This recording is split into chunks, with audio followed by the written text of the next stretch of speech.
ભાવનગરમાં ઓવરબ્રિજનું કામ ચાલી રહ્યું છે ત્યારે રસ્તામાં સરિતા શોપિંગ સેન્ટર નડતરરૂપ હોય મહાનગરપાલિકા દ્વારા દુકાનધારકોને નોટિસ આપવામાં આવી હતી ત્યારે મામલો હાઈકોર્ટમાં પહોંચ્યો હતો જેના પગલે કોર્ટે મુદત દરમિયાન કોઈ મનાઈ હુકમ આપ્યો નથી જેના પગલે મહાનગરપાલિકાએ ગઈકાલે દુકાનો પર માર્કિટ કરેલ જેમાં 3.5 ફૂટ જેવું કપાણ 2 દિવસમાં કરવાનું હોય જેથી દુકાનદારોએ દુકાનો ખાલી કરવાનું શરૂ કર્યું હતું જોકે આજે મનપાના અધિકારીએ પણ સરિતા શોપિંગ સેન્ટરની મુલાકાત લીધી હતી જોકે માર્કિંગ કરેલ જગ્યા પરનું બાંધકામ દુકાનદારોએ પોતાના ખર્ચે દૂર કરવાનું છે।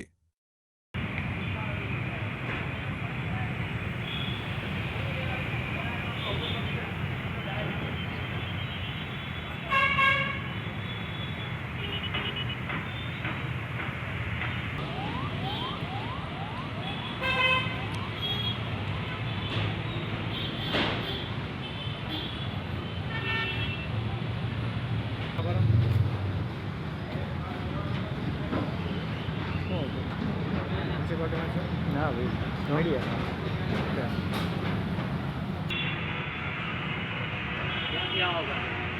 મીડિયામાં